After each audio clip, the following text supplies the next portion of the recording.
The Chris Egan Show is brought to you by Fat Zach's Pizza, 3 locations, Sumner, Puyallup, South Hill, home of the original No Big Deal Pickle Pizza. Book one of their 3 food trucks for catering, birthday parties, graduations, corporate events. Find Fat Zach's Pizza, Facebook, Instagram, and, of course, always up at fatzachspizza.com.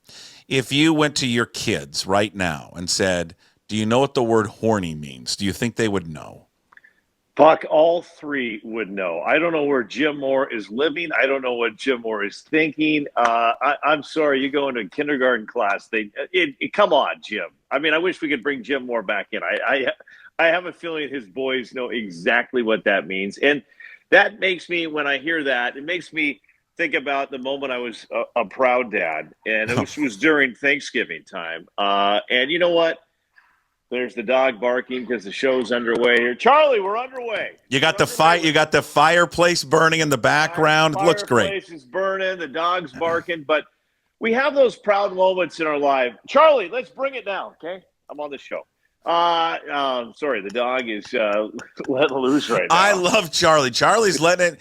You know what, Charlie? Bark away. Yeah, Charlie's interrupting the show. But we have those proud parent moments, and whether maybe it's a parent, your kid, had a big performance, in a choir concert, got straight A's. Maybe they just had an incredible basketball game. Maybe it was a tennis match. But Thanksgiving Day, Puck, I forgot to tell this story last week. The whole Egan family is surrounded around the table. There's plus 20 of us. Ed Egan, 82 on one end, Barb Egan, 83, a Lutheran Bible study teacher of 30 years, a kindergarten teacher of 40 years. And Ed Egan asked it's 2 things Ed Egan asked as we go around the table. Ed Egan says, I want everyone to go around here and say what you're thankful for and to have a joke. So we go around the table and everybody's thankful for family, friends, health, and then usually it's kind of just a PG joke, a G-rated joke, and it gets to the final person on the table, young Austin Egan. And mind you, just to set the table as well, Barb Egan, far end, along with my older brother Mike Egan, just so to paint the picture here. So Austin Egan says, yeah, I'm thankful for family. And then this is the joke he goes with, Puck. I love this joke. It's one of my favorite jokes of all time. And this is where I was so proud of him. He goes, there's 3 good friends. And one of them says, you know what? Look at me, how strong I am. Look how strong I am. I'm the strongest man in the world. Nobody's stronger than I am. You know what? I'm going to send this into Guinness Book of World Records and see if I'm the strongest man. The second friend is looking down at everybody going, you know what? I'm 7'11". There's nobody taller than me. I think I'm the tallest man in the world. There's nobody taller than me. I'm going to send that into Guinness Book of World Records. And then the third guy kind of is looking, he doesn't know, and he kind of looks down at himself and says, I may have the smallest in the world. And Austin doesn't hold back at the Thanksgiving table, which has now shocked Barb Egan and several of the nephews and several of the nieces now I'm going to send that in the Guinness Book of World Records and see if I do have the smallest in the world. Sure enough, 2 weeks pass, and he's telling this joke. And I'm I don't know where this is going, Puck. And I'm just petrified. My wife's had a few glasses of Pinot Grigio, so she's kind of... She's loose and goosey. Yeah. So's Aunt Karen, she's had a few Pinot. And Ed Egan, just not sure where to go yet. So 2 weeks pass, and the Guinness Book of World comes back, and the first friend opens it up, goes to page 15, and says, oh my gosh, I'm the strongest man in the world.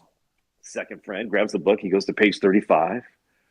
Oh my gosh, I'm the tallest person in the world. Third friend gets the book, goes to page 72.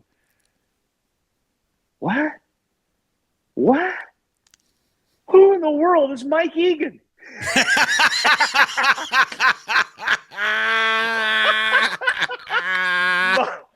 82-year-old Ed Egan is on the ground. The aunts with the Pinot Grigio spitting the Pinot Grigio out. The younger nephews and nieces are laughing. Barb Egan is just staring at him oh, that is great. Proud That dad is moment, phenomenal. Puck. The little things that make me proud. That moment right there. Those are the little moments. Those are the Yeah. moments you need as a proud father.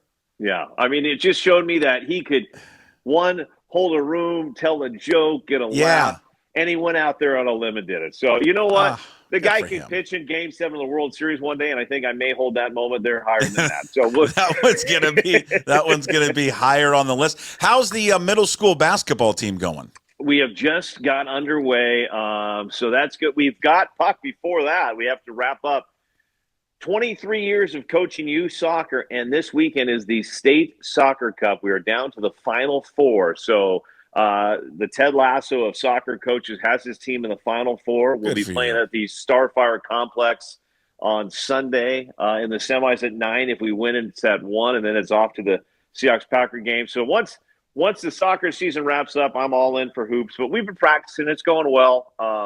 Played a couple tournaments. We're a little rusty right now, but we'll get there, Puck. But wait a minute, you guys, is this the middle school? You guys play tournaments? Oh, I'm coaching also. This is where things get a little busy right now. I'm coaching the youth soccer team, which wraps up. Then I have a youth feeder team. Their middle school doesn't start up until January, so I'm kind of coaching a lot of them right now. Good Lord, man, take a break. Wait, we're getting there. This is the last weekend of soccer. Then things get a little lighter, and then we get ready for the holidays. But I'm telling you what, Puck, it doesn't.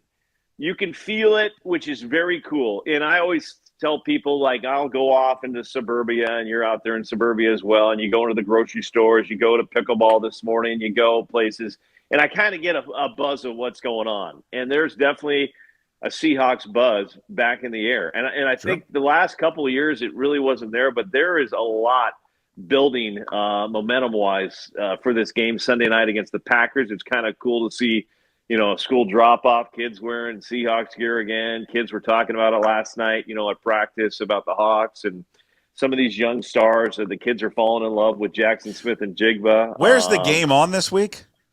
Great question, Puckett. A lot of people have been asking me, how do I find this game this Sunday, the only game to watch? And that's going to be on King 5 TV.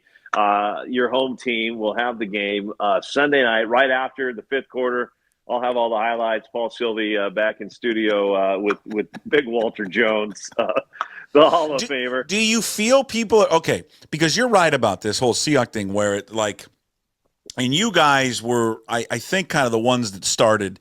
Was King 5 the one that started Blue Friday? It's a great question. I think I want to give credit to the Seahawks. I think the Seahawks marketing department had that, and then we kind of just pushed it a little bit more. You guys did it like when you in your first go around where you guys were the home of the Seahawks, right? Because you were the first go around, and then it was 13, and now they're back with you. But I remember that first go around, that was such a huge thing every Friday. I would come in every Friday in the morning. You were on New Day. No, I was on the actual morning show. The morning show okay. With Joyce and Mark. That's right. And I remember that. And they were like, that was such a huge. I mean, it was massive. And they go out, they see all these people, wearing their jerseys, and you do all the, everything on social media. Where are you at with Blue Friday? And that doesn't feel like a thing anymore. Like Blue Friday is not a thing anymore. It's not that, it got to the point where like, they didn't say you had to wear blue on Friday when you were anchoring, but you pretty much had to wear blue. I mean, you would show up if you were wearing a gray suit, and people would be like, "What?" It's Chris. Did you get the memo? It's Blue Friday. Yeah, but in terms of the fans, though, I mean that is. It doesn't feel like it's a thing anymore. No, and that's why I'm a little nervous, honestly, Puck, with Sunday, because I think this game has so much at stake. As you and Jim were talking about, this Rams team will not go away. I mean, those were two games, Buffalo and now San Francisco, where you're like, they found a way to win both of those games, and there they are, just one game back, which makes this game even more significant. Sure, you've got the Bears coming up and Minnesota coming up, but you do not – I just don't want this thing coming down to the final game of the season, which has a feeling that game, if it did, would get flexed to a Sunday night game as well. And where does Sunday Night Football's on? King 5. Great question, Puck. Way to bring that back in, just in case anybody didn't know that. But why I'm nervous, Puck, is because it's a story we've been talking about all season long. Does Lumen Field have that same home field advantage? And you know better than anybody. I mean, the Pacific Northwest is filled with Packer fans. These won't be fans flying in from Wisconsin, coming in from Waukesha or Milwaukee. These are planted in the great state of Washington Packers fans, and they are going to try their best to take over Lumen Field. So it will not only be a battle on the field, it's going to be a battle in the stands. And I just don't want this to feel like a home game for the Packers. And there's part of me that's a little concerned, because of what we've been talking about all year long. So there's momentum with the Seahawks. I hope the fans can carry that into the stands as well on Sunday night. Don't you think, though, even like going back to the championship game back in 2014 when they faced Aaron Rodgers, there were a ton of Packer fans, though, in that stadium that day. I just think it's just one of those heritage football teams that the NFL has. Oh, I think it definitely is. I mean, it's like when the Yankees or Red Sox come in to T-Mobile or the Blue Jays, you're going to have a lot of fans. But in my point is that the Seahawks fans have to be louder than ever. The Seahawks marketing staff right now, unless they've already picked their 12, I mean, this is where you find – you find somebody that is going to fire up that place raising the 12's flag. This is not a C-lister. You need to go get an A-lister that's going to fire up. This is not the time to pull the, I don't want to take a shot at C-listers right now, but this is not, I'll take a shot at, this is not the time to get Rich Marriott up there to fire. Hey, what did Rich Marriott do to you? No, I love Rich. This is not the time, though, to get Puckett or Ian Furness or Chris Egan or Paul Sylvie. This is the time you go out and you find the biggest A-list guest you can on Sunday night. And Marshawn Lynch. Bingo. You nailed it. Because 100%. He was at practice. He was at practice this week. Put Lynch should. I mean, that's what I'm saying. I'm not trying to take shots at all these people. I'm just saying. You fire. It is Sunday night. Place is packed. The world is watching. You get your number one A-lister up there and Puck. Marshawn Lynch, we don't even need to go beyond that. He's the guy. Do we show? How about before? How about Jermaine Kearse? Marshawn Lynch. Okay, I was going to say, how about before kickoff? You show the final play of the championship game. Yeah, I mean, you could do that. Like the Ducks will show the Damon Heward interception. Kenton Wheaton returns it. They'll show that down at Autzen Stadium. You could show that play, but Marshawn Lynch, and then I think you have a little fun. You have just one section. Since T-Mobile Park's got their little, holiday thing going on over there, and they got snow dropping from different parts of the park and stuff, you have one section where it just rains Skittles, and those Skittles fall on the Packers. So you just have Marshawn starts firing up the crowd, and Skittles just start dropping and landing on the Packers and gets in their uniforms and things like that. So I think you nailed it. It needs to be little beast mode on Sunday Night Football. Yeah, here's what they need. I mean, it's a quality opponent that they need to, again, because of what the Rams are doing, they need to just keep a game between themselves in the Rams, right? Obviously, with the Rams beating them earlier this season, I mean, they can avenge it now in the final game of the season. I mean, it's looking more and more like it will come down to that final game, but they need a quality win in front of their crowd, and that's kind of what you're alluding to. A dominant win where everyone plays well, because that's been the weird thing this year. They've played better on the road than they have at home, and that's just so opposite of usually how the Seahawks have been. Well, they've had those complete games. You're right. They have not, I feel, having a complete game at home, and they've had a few here recently on the road. So they need to do that. We need to see Geno play the type of football he's been playing, just mistake-free, especially in the red zone. And he's had a couple stinkers at home. And it's nothing quiets a crowd down more than throwing an interception in the red zone. And you can't let that Packer crowd get into it. So I don't know. I love what I'm seeing right now from this defense. The big cat is, it's too bad we're not in the 80s right now, because there should be a music video starring the big cat. This is where Cube 93, the T-Man, he'd already have a song for the big cat, Leonard Williams. He'd have something going on right now. And what's kind of cool is to watch some of these draft picks finally coming through, Puck. Jackson Smith and Jigba. I mean, Schneider has taken some shots for some of the picks he's made over the years, but a few of these picks now are starting to cash in, and that's a good sign for the future for this team. Yeah, JSN's been great. Just go back to Geno for a second. At home, 8 touchdowns, 10 interceptions compared to on the road, 6 touchdowns there and 2 interceptions. Better passer rating on the road, obviously, compared to at home. And you're right. Yeah, you're right about taking the crowd out. A turnover. Defense has got to play lights out, force an early turnover. Just get the crowd worked up in a frenzy, especially against a quarterback who's very good in Jordan Love. But Jordan Love will make mistakes. He's thrown I want to say 11 interceptions. So you get something early where the momentum and the crowd gets into it. I mean, it was into the last home game. They were into it, too. It was loud and it was fun. So I will see if they can do it again there against Green Bay. It's going to be fun. 2 great tests coming up this week for them. Obviously, there against the Packers and then a week after against the Vikings. I know you want to fire up the crowd real quick, Punk? You want to fire them up the crowd? So you already have Marshawn Lynch. I'm just visualizing this. Marshawn Lynch is up top, raising the 12s flag. When they released Tama the Hawk, you put just a big piece of cheese right on the 50-yard line with a little mouse in there. And the Hawk just comes flying in to the cheese.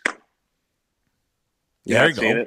You're not seeing it. I'm seeing it. How about Lynch running out of the Lynch could run out of the tunnel? Put a uniform on Lynch and have him run out of the tunnel. That would be good. And then goes up and raises the flag as well. Release 12 Hawks. 12, yes. Let's release 12 at one time.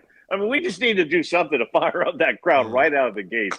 12 Hawks at once. Marshawn Lynch. And all of it. And yeah. The news with the Kraken, David Bonderman this week, obviously passing away, just sad news.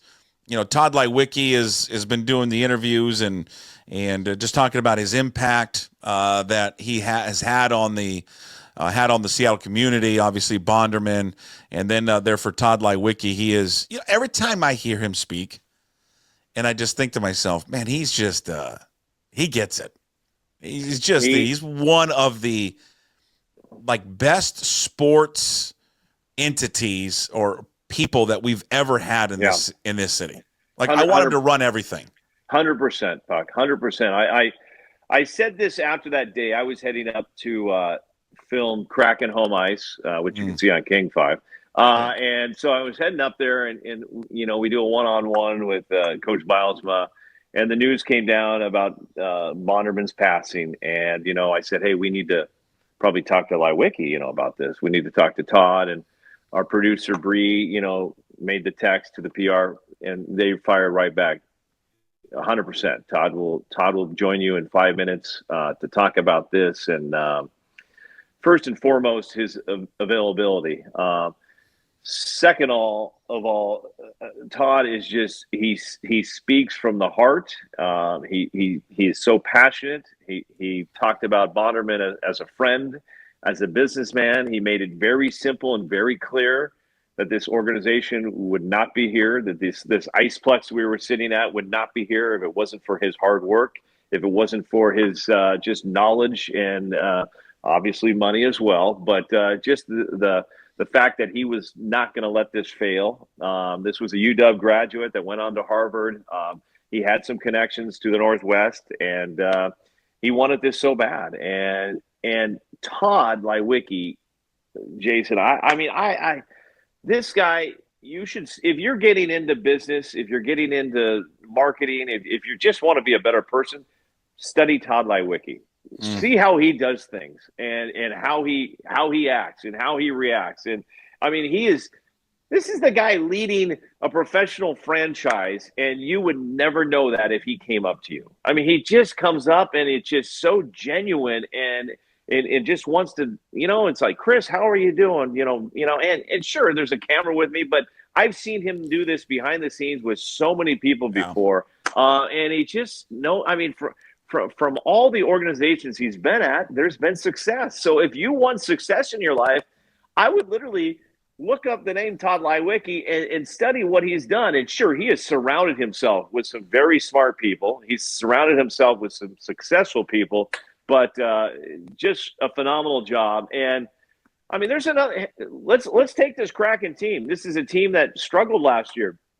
Did Tod Leiweke just say, "Oh, everything's going to be fine. We're making money. We've got the move to King 5. You know, we got commercial ads. You know, people are buying." No, the guy gets rid of his head coach, goes out and finds 3 phenomenal free agents, changes the team around because he's not happy. You know, and makes that change. And so I don't know. I just think he knows exactly what he's doing. But first and foremost, this guy is just class all the way around. I have never had, from my days working with him with the Seahawks to now the Kraken. I mean, it's just, I know everybody has a bad day. I have not seen Tod Leiweke have a bad day yet. So, does he like? Someone asked, does he like baseball in our chat? I wish he did.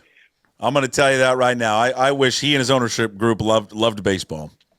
Yeah, you know, and I know that's bringing a lot of frustration out right now when you see all these other teams and what they're doing right now. And I know you, buddy, are about as passionate about this team. And here we go. I mean, I'm already looking at February. I'm dusting off the polo shirts. It won't be long, and we'll be heading down to spring training for another year. And I just hope this is not another groundhog day. You know, spring training of me pumping up this pitching staff and.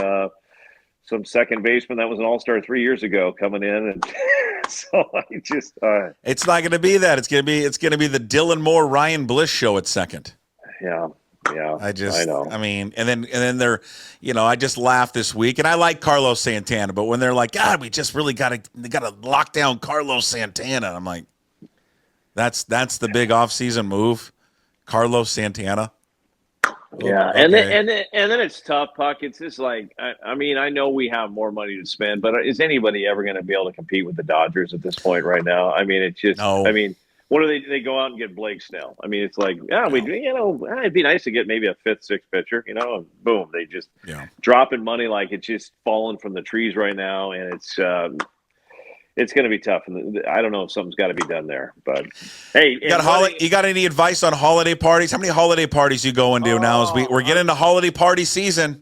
So already have been to the King 5 holiday party. I went to the John L. Scott Realtor party for the wife. A lot of realtors coming together. It was pretty good eating there. I will say this: at that party. Get on one of the tables, and it's a big buffet, and I've got the plate loaded, and we did have somebody at the table that was on a certain diet, and which is great. I mean, like, everybody eat what your own, but felt like I was getting food shamed for how much food I have. So, you're not on a diet. You can't go on a diet during the holidays. You can't. I'm just telling you what. You know what? You're doing yourself a disservice, and I'm going to tell anybody, I'm not sponsored by Trader Joe's, but these Trader Joe's gingerbread cookies right here, Puck, I don't know if you can see them, but I see them. Oh my gosh, these things are incredible. I have to put a lid over the cookies because I'm just going to town on those. It's the holidays. You get after it on the holiday parties? I mean, a couple cocktails? Couple cocktails. Definitely got to have 2 or 3. Got to remain somewhat.